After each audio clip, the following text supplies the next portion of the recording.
يا أيها الناس اعبدوا ربكم الذي خلقكم والذين من قبلكم لعلكم تتقون الذي جعل لكم الأرض فراشا والسماء بناء وأنزل من السماء ماء فأخرج به من الثمرات رزقا لكم فلا تجعلوا لله أندادا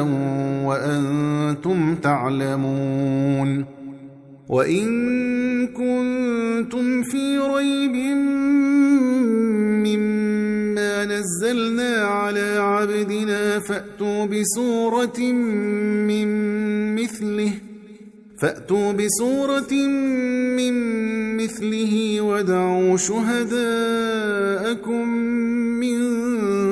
دون الله إن كنتم صادقين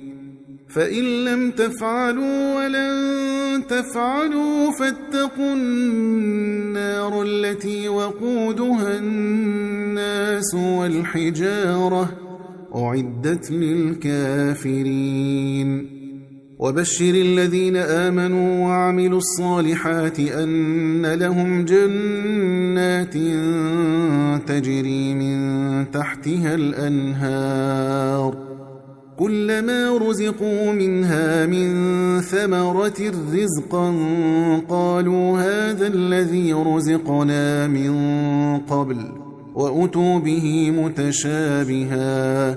ولهم فيها أزواج مطهرة وهم فيها خالدون إن الله لا يستحيي أن يضرب مثلا ما بعوضة فما فوقها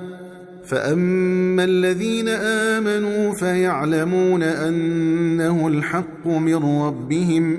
وأما الذين كفروا فيقولون ماذا أراد الله بهذا مثلا يضل به كثيرا ويهدي به كثيرا وما يضل به إلا الفاسقين الذين ينقضون عهد الله من بعد ميثاقه ويقطعون ما أمر الله به أن يوصل ويفسدون في الأرض أولئك هم الخاسرون كيف تكفرون بالله وكنتم أمواتا فأحياكم ثم يميتكم ثم يحييكم ثم إليه ترجعون هو الذي خلق لكم ما في الأرض جميعا ثم استوى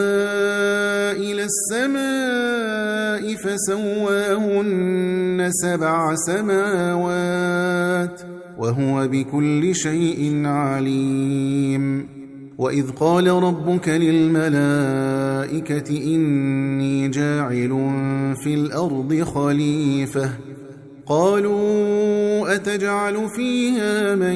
يفسد فيها ويسفك الدماء ونحن نسبح بحمدك ونقدس لك قال إني